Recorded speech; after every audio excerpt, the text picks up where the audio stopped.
On vous encourage vraiment à continuer vos échanges. Simplement, s'il vous plaît, par respect pour les personnes qui sont avec moi sur scène, n'hésitez pas à parler un peu moins fort. Voilà, c'est le concept. C'est on échange et on fait des tables rondes. Donc, je le disais, j'ai trouvé une définition du logement inclusif qui s'oppose donc à l'exclusion, à l'isolement. Je vous en propose une. L'habitat inclusif doit permettre aux personnes en situation de handicap et aux personnes âgées en perte d'autonomie et en ayant le besoin de conserver l'environnement d'un chez-soi tout en bénéficiant sur place d'un accompagnement pérenne et de qualité. Madame Thiebaud, je me tourne d'abord vers vous parce que vous êtes, pardon, Madame Thiebaud, vous êtes directrice de l'autonomie au conseil départemental du Doubs. Le département est le chef de file de l'action sociale. Alors, est-ce que vous pourriez me donner une définition peut-être plus technique du logement inclusif ? Merci. Alors, plus technique, je ne sais pas si c'était déjà assez précis. Ou complémentaire. Voilà, donc peut-être ce que je pourrais rajouter, c'est que l'habitat inclusif, en tout cas tel qu'il est défini par la loi, on est dans un mode d'habitat où des personnes âgées ou handicapées font le choix, c'est vraiment un choix qu'elles font, de vivre ensemble et d'élaborer un projet, ce qu'on appelle le projet de vie sociale et partagée. Et c'est vraiment un logement qui est libre d'accès. On n'est pas sur un établissement avec des critères où on va devoir faire une évaluation pour y rentrer, où on va imposer d'être bénéficiaire de tel ou tel, je ne sais pas, degré de handicap ou bénéficiaire d'une prestation. On est vraiment sur de l'habitat, du logement, voilà, mais avec des personnes qui choisissent de vivre ensemble et avec effectivement un projet partagé. Alors ça peut être une charte qui explique comment ce logement va fonctionner. Et donc la nouveauté sur cet habitat inclusif tel qu'il est défini par la loi, parce que c'est vrai que l'habitat inclusif, ça peut être bien plus large que ça, il peut y avoir toutes sortes de modalités. Pour le mettre en œuvre et financer ce projet de vie sociale et partagée, l'État a créé une nouvelle aide qui s'appelle l'aide à la vie partagée, dans le cadre de la loi de financement de la sécurité sociale en 2021. Et donc c'est une nouvelle prestation que délivreront les départements, et le département du Doubs a fait partie des précurseurs puisqu'on a répondu à l'appel parmi les 30 premiers pour délivrer cette nouvelle aide. Et cette nouvelle aide doit permettre de financer ce projet, et notamment une présence humaine dans le logement. Et le principe, c'est, des personnes décident de vivre ensemble, elles payent leur loyer, que leur loyer, et c'est le département, via l'aide à la vie partagée, qui paye le reste. La présence humaine, le projet social, etc., via cette nouvelle aide. En tant qu'acteur incontournable de l'action sociale, le département du Doubs porte également un appel à projet Habitat inclusif. En tout cas, c'est le nom que je l'ai. Est-ce que vous pouvez nous dire un peu plus, du coup, à qui il s'adresse et son objectif ? Alors effectivement, pour mettre en œuvre ce que je viens de vous expliquer, le département du Doubs a fait le choix de lancer un appel à candidature plutôt qu'on pourrait sélectionner autrement, de lancer cet appel à candidature pour justement délivrer 200 aides à l'aide à la vie partagée. Voilà, donc 200 logements, donc une vingtaine de projets environ. Et donc cet appel à candidature est actuellement sur le site du département jusqu'à la fin du mois à peu près. Et effectivement, toute personne morale peut y répondre. Donc la philosophie de la loi, c'est plutôt des personnes qui ont envie de vivre ensemble, qui montent une association par exemple et qui déposent un projet, puis qui travaillent par exemple avec un bailleur social, avec une mairie, avec un service d'aide à domicile. Mais ça peut être aussi un bailleur social lui-même qui a repéré avec une mairie des besoins, ça peut être une association d'aide à domicile qui diversifie son activité. Voilà, on peut avoir tout type de porteur de projet qui a repéré un besoin. Et donc là, le département, comme c'est la première année, c'est le lancement. C'est une exclue, quoi. Voilà, on est au début de quelque chose. On souhaite vraiment recenser tous les projets de tout ordre pour essayer de les accompagner, parce qu'on va aussi délivrer une aide à l'ingénierie pour aider le développement de ces projets. Donc même une ébauche de projet nous intéresse, puisqu'on part sur une convention avec l'État sur une durée de 7 ans. Donc on se projette sur une première vague de 200 logements, mais on a un objectif bien plus important dans les 7 prochaines années. 200, c'est déjà pas mal pour commencer. Donc ça veut dire qu'il y a 200 propositions qui vont potentiellement être retenues par le département. Alors c'est 200 logements, donc c'est plutôt 20 projets, parce que l'habitat inclusif tel qu'en tout cas il est conçu en lien avec la CNSA, on est sur des petites entités, donc 8 à 12 200 logements pour une vingtaine de projets environ. Exactement. Et comment est-ce qu'on fait sinon pour maintenir les personnes à domicile? En tout cas, comment le département du Doubs intervient aussi à ce niveau-là? Alors effectivement, ce qu'il faut savoir déjà, c'est que par rapport à nos voisins de la grande région, c'est dans le Doubs qu'on maintient le plus les personnes à domicile, les personnes âgées, j'entends. Hein. Voilà, on a une politique d'aide à domicile qui est très ancienne dans le Doubs.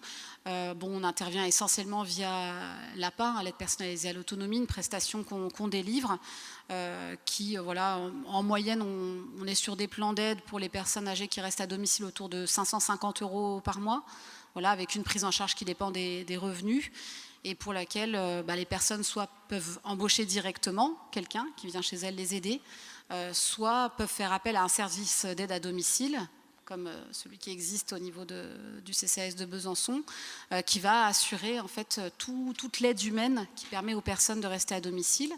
Après, au titre de l'APA, le département finance aussi la livraison de repas, les aides techniques, je ne sais pas moi, l'installation d'une barre pour se tenir dans son logement. Et puis on a aussi parlé dans la table ronde précédente de toute l'adaptation du logement, le logement adaptable, hein, j'ai bien retenu le terme, puisqu'on a un partenariat avec Solia dont on a parlé pour financer, hein, on finance des adaptations de logement pour les personnes âgées, effectivement.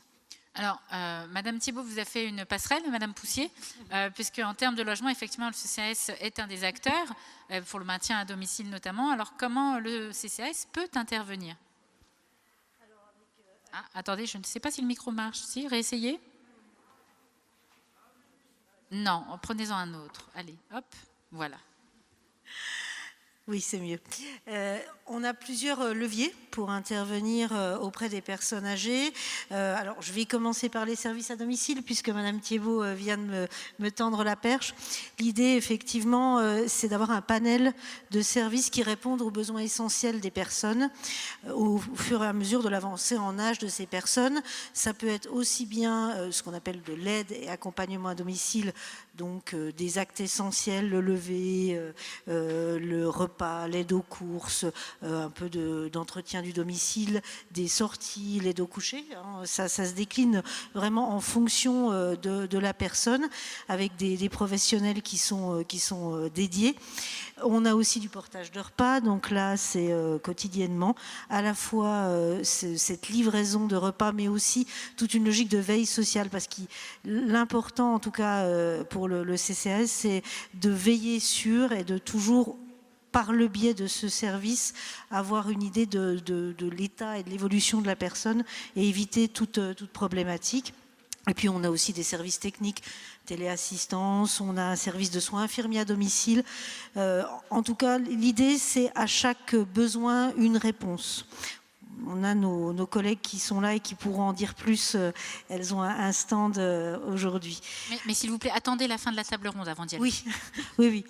Et puis on a aussi des structures. L'idée aussi, c'est d'accompagner le parcours logement, puisqu'au fur et à mesure qu'on avance en âge, je crois qu'il est important de prévoir et de ne pas subir. Alors, il va y avoir une autre déclinaison aussi avec les collègues qui sont présentes, mais le CCAS a fait le choix des résidences autonomie, qui sont un dispositif intermédiaire entre ce qu'on appelle le logement historique, qui peut ne plus être adapté, où on peut être en difficulté parce qu'on a besoin d'une présence. Donc l'idée, c'est de proposer des appartements. On n'est pas dans des EHPAD, ce ne sont pas des chambres, ce sont des appartements. On est autonome dans son appartement, mais on a une présence H24. Y compris la nuit. L'idée, c'est pas d'être dans le soin, c'est si la personne a besoin, c'est sécurisant. Si la personne a besoin d'un contact, elle sait qu'elle a quelqu'un dans l'immeuble. Avec effectivement après le jour plein de dispositifs d'animation qui permettent aussi soit de participer à la vie sociale de l'établissement, soit de prendre son repas puisqu'il y a des restaurants.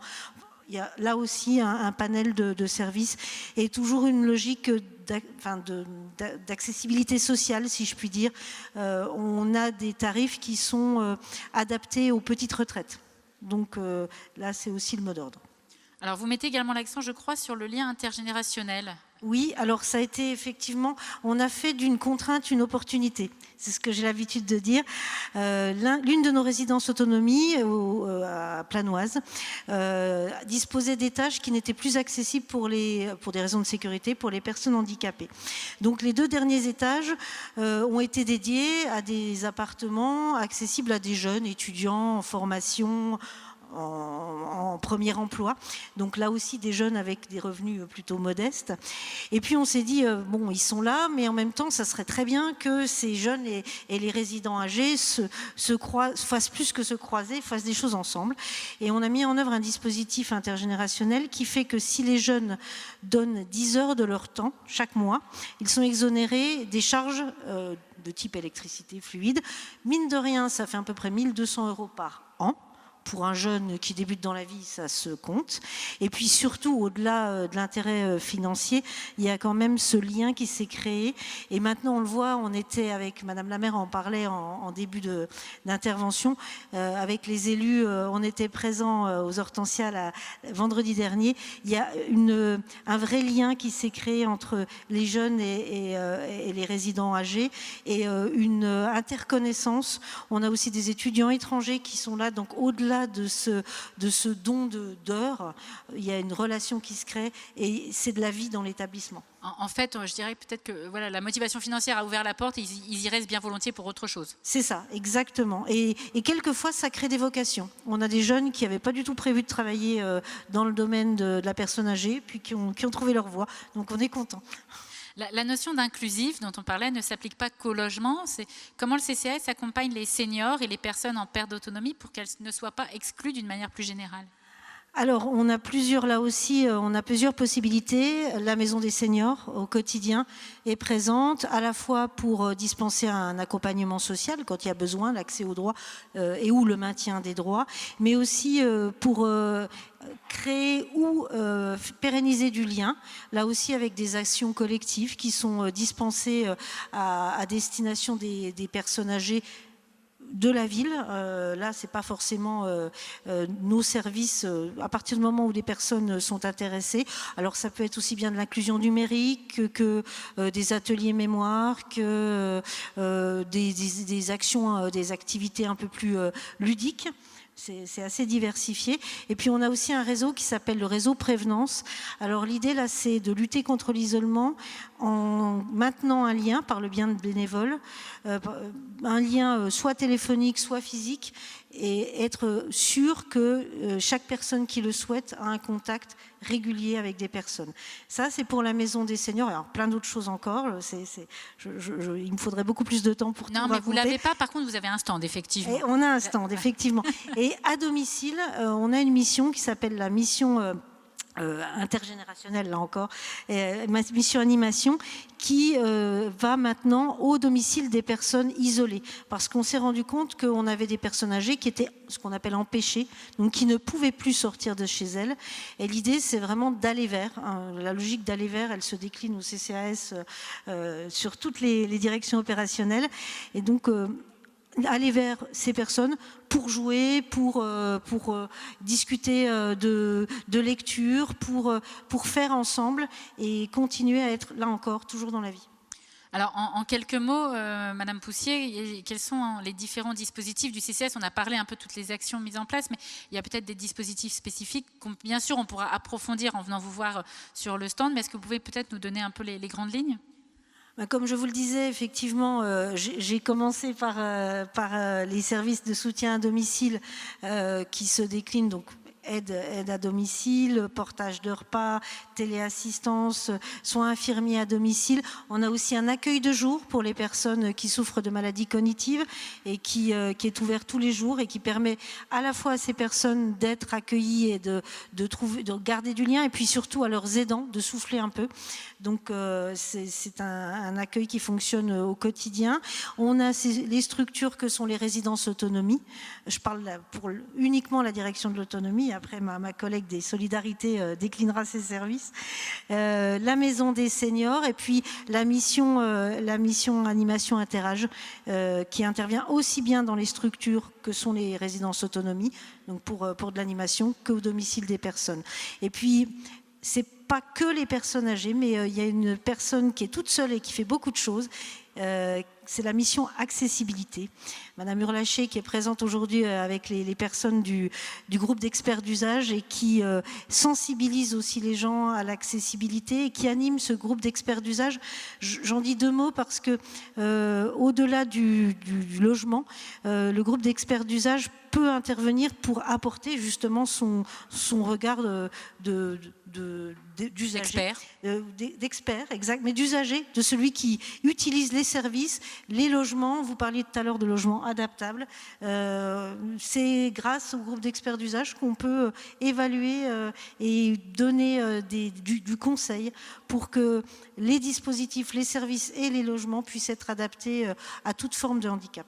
Ça fait encore plein de choses à venir vous demander sur les stands après, ça. J'ai plein de collègues qui sont là, elles n'attendent que ça. Allez, et puis, il ne faut pas oublier tous les autres stands qui sont aussi présents et qui interviennent sur le domaine. Alors, on va changer de champ avec vous, Madame Perret, puisque vous êtes responsable Habitat Génération de Neolia. Alors, comment Neolia, en tant que bailleur social, tente de répondre au vieillissement de la population ? Oui, on essaye effectivement justement d'adapter au mieux nos logements. On a 12% de notre parc au sein de Neolia où nos logements sont adaptés pour seniors. Donc on s'occupe des réhabilitations et des constructions pour logements seniors et de personnes à mobilité réduite. Dans le cadre de la réhabilitation, on va réhabiliter nos logements finalement simplement en enlevant la baignoire, mettant des douches à l'italienne, des barres d'appui, des volets roulants. Donc voilà, toute la partie réhabilitation va se faire à la demande du locataire sans augmentation de loyer pour celui-ci. Et on a une autre partie qui nous prend beaucoup de temps, on a beaucoup de demandes, c'est la partie construction de logements seniors qui est énormément demandée par les élus. On a 2 concepts au sein de Neolia, le concept label génération. Donc le concept label génération, c'est plutôt des logements intergénérationnels. On a un bâtiment d'une vingtaine, une trentaine de logements, avec 5 logements adaptés aux seniors au rez-de-chaussée. Les logements adaptés, donc voilà, c'est tout l'équipement qui va bien, que le logement soit accessible à l'intérieur du logement jusqu'à l'extérieur. Et un partenariat qu'on fait pour ces logements-là, pour ces locataires spécifiquement, c'est au sein des maisons de quartier et pour les structures à domicile, on va essayer de rechercher ces partenaires-là et donner ces informations à ces locataires. Donc là, c'est vraiment les logements de la belle génération, vraiment intergénérationnels au sens où c'est des logements familiaux classiques avec des logements adaptés seniors au rez-de-chaussée. Le deuxième concept, c'est le villa génération. Donc pareil, on a vraiment une forte demande. On a deux résidences qui sont livrées. Ça fait 8 ans et 2 ans. Et une quinzaine en cours de construction. Le concept, c'est une vingtaine de logements. On est sur des grands logements, des T2, T3. Parce qu'on s'est rendu compte que finalement, les studios étaient de moins en moins demandés. Ce que les personnes souhaitaient, c'est finalement un plus grand logement, avoir au moins un séjour et une chambre. Donc des logements adaptés, accessibles, pour surtout éviter les chutes. Et la salle commune. La salle commune où on a un bureau pour l'hôte ou l'hôtesse qui sera présent environ une vingtaine d'heures par semaine. Et l'hôtesse est présent surtout pour le matin pour sécuriser. Elle va sécuriser les locataires.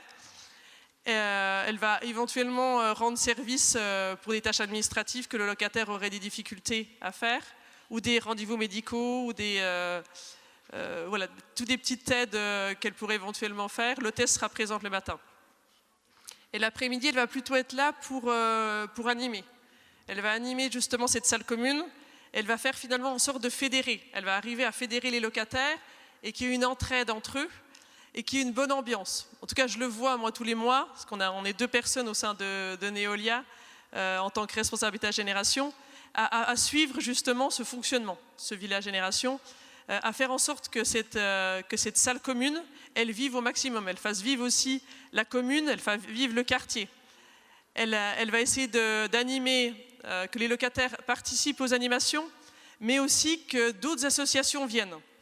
On a l'exemple à Audincourt, d'un village génération, où on a le lycée qui est à côté, et il y a avec une filière cuisine, et il y a des recettes qui se font justement ensemble entre locataires seniors et lycéens. Alors, qui apprend le plus? Les seniors ou les c'est lycéens? les deux.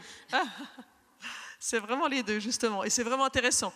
Donc là, dans ce concept village génération, donc là, c'est plutôt dédié seniors, mais en fait, après, c'est multigénérationnel senior dans le sens où il y a des personnes entre 60 et 99 ans et plus, mais c'est vraiment plus dédié aux seniors. Mais par contre, dans cette salle, on va faire en sorte de la faire vivre le plus possible avec tous les habitants de la commune. Alors, vous avez aussi, je crois, un programme logement habitat génération à Montbéliard, notamment. De quoi s'agit-il? Est-ce que c'est un de ces logements dont vous avez parlé ou c'est un autre programme? Logement... Habitat génération à Montbéliard. Oui, bah c'est ça, c'est vraiment le concept de village génération. Voilà, c'est l'autre nom, c'est village génération. Moi, j'avais habitat génération. Oui, habitat génération, ça ressemble finalement, ça rassemble tout ce qu'on peut faire finalement, que ce soit le concept label génération, le concept village génération, le principe qu'on ait une direction spécifique qui va s'occuper aussi des relogements de personnes, parce qu'on sait très bien qu'il manque énormément de logements accessibles. Donc on va essayer de trouver des logements de la personne qui va être au 5e étage sans nécessaire, et essayer de trouver un logement plus adapté pour cette personne. En fait, habitat génération, c'est vraiment tout un ensemble de services qu'on essaye de faire au mieux pour adapter ces logements. Et alors, vous disiez combien de programmes en construction, en préparation? On a 15 en cours, on en a vraiment beaucoup, parce que voilà, c'est vraiment ce qui est demandé. Les personnes veulent des logements autonomes. Là, finalement, dans ce concept village génération, on ne va pas imposer, il faut manger à telle heure, c'est vraiment un logement le plus libre possible. L'autonomie, voilà. Sécurisée là encore. Voilà, grâce à l'hôtesse qui est présente et qui est vraiment le pilier de cette résidence, qui va arriver à faire en sorte simplement que les gens se parlent entre eux. Ce que je n'arrive pas justement à faire dans d'autres bâtiments où j'ai personne, où j'ai pas de salle commune. Et là, je le vois bien, il y a vraiment quelque chose qui se passe grâce à cette personne. On l'appelle le super-héros parce que du coup, elle fait vraiment tout. Elle va arriver autant à faire aussi être médiatrice, parce que c'est pas non plus le monde des bisounours, donc elle va aussi temporiser, mais elle va arriver à créer quelque chose, en tout cas. Eh bien, écoutez, merci Madame Perret. Et vous savez quoi, si vous voulez plus d'infos sur ces villages, il y aura un stand. Avec une vidéo. Avec une vidéo. Et puis, je me tourne vers vous, Madame Hansmanel, à présent. Alors, vous êtes secrétaire du bureau Habitat Humanisme du Doubs. Habitat Humanisme fait également partie des acteurs majeurs du logement. Sur quel dispositif vous appuyez-vous pour rendre le logement plus inclusif et faire face au vieillissement de la population? Alors, pour faire face au vieillissement de la population, dans une opération récente mise en service en 2018, on a tout d'abord indiqué que c'était de l'intergénérationnel, donc y compris avec des personnes âgées, et surtout des personnes qui faisaient une réflexion sur leur parcours résidentiel et dans le quartier, voulaient choisir un habitat neuf, pas trop consommateur d'énergie, petit collectif, et puis la présence humaine. Donc on a choisi la localisation avec la ville de Besançon. On a beaucoup travaillé sur le projet social et sur le projet social avec sa transposition dans le bâti. Donc, puisque c'est intergénérationnel, on a des personnes âgées, mais aussi on a des familles, monoparentales ou familles. Et donc, le bâtiment est accessible PMR dans sa totalité. Pour autant, personnes âgées, ça veut dire aussi sécurité, donc visiophone, capacité aussi d'avoir des animations, d'avoir une espèce de sécurité parce que l'on connaît son voisin et puis qu'on peut faire appel à lui à tout moment. Dans le dispositif Habitat Humanisme, qui est globalement apporter un toit, mais aussi apporter de l'accompagnement, ça sécurise aussi. Donc, chaque locataire a un accompagnant. Ce n'est pas un professionnel, c'est un bénévole. On ne se substitue pas du tout au gros travail des travailleurs sociaux, on travaille avec eux.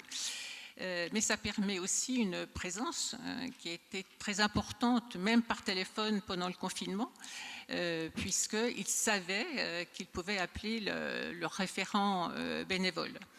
Ça veut dire aussi que l'on visualise chaque personne, son évolution dans le temps, voire même on les incite à faire un certain nombre de démarches vers d'autres structures. Alors on n'a pas que des personnes âgées, on a aussi des personnes handicapées. Et globalement, on a le même dispositif d'attention. Donc la résidence, nous sommes en relation avec tous les dispositifs de portage de repas, de dispositifs médicaux disponibles. Et ce qu'on essaie, c'est aussi d'aider les personnes âgées à faire leur projet de déménagement. Donc, quelquefois, on déménage un certain nombre de personnes, on les installe. On choisit aussi, pour faciliter l'emménagement, d'équiper les cuisines. De ce fait, le déménagement est un peu moindre, c'est associé. Si éventuellement la personne âgée a des difficultés de handicap, eh bien, en effet, on ira rechercher le dispositif d'adaptation au handicap propre, mais déjà, on a un certain nombre de choses qui sont faites. Et puis, on a innové.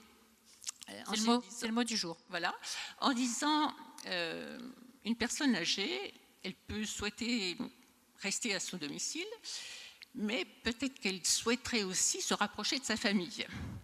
Et donc, dans la résidence, on a un dispositif créé au moment du bâti où un T1 et un T2 peuvent communiquer entre eux.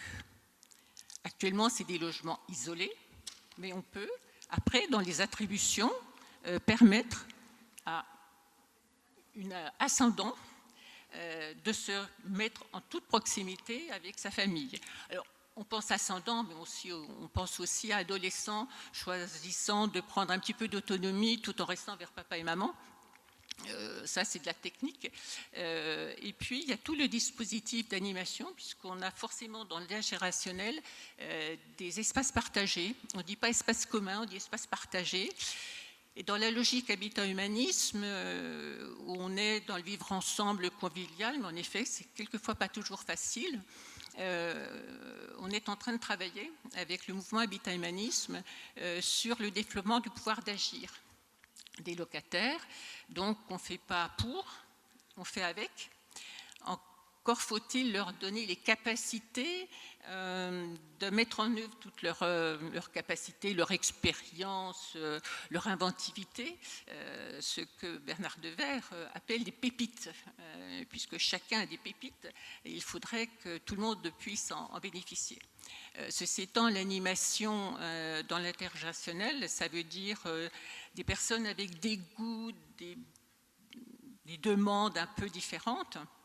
Et il faut pouvoir souder ces demandes et que chacun puisse s'exprimer. Il ne s'agit pas de faire des prises de pouvoir pour suppléer les demandes des autres, mais que chacun s'exprime lui-même. Alors justement, dans ces différents outils, dans ce que vous nous présentez, quelles sont les difficultés que vous pouvez rencontrer dans ces démarches et comment vous les levez ?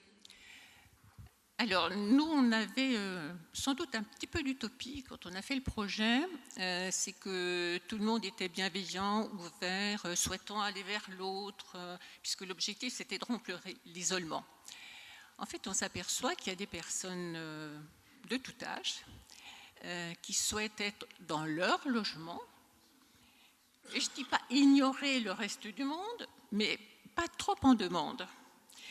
Et en fait, notre question, c'est comment nous pouvons faire en sorte que ces personnes, qui bien sûr, lorsqu'on a attribué le logement, ont bien compris la philosophie de la résidence, s'ouvrent un petit peu, parce qu'on pense aussi qu'elles peuvent apporter.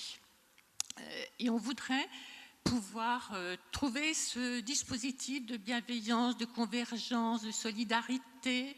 On l'a vu au moment du confinement, il y a eu de la solidarité, notamment pour les personnes malades, et donc on sait que ça marche. Mais on n'est pas assuré de pouvoir le maintenir. Donc ça veut dire qu'il faut réinventer en permanence, pas simplement en fonction de la population et des changements de locataires, mais parce que les besoins varient. J'aime un jour, je n'aime plus un autre jour, et donc il faut pouvoir redonner de la curiosité sur ce vivre ensemble.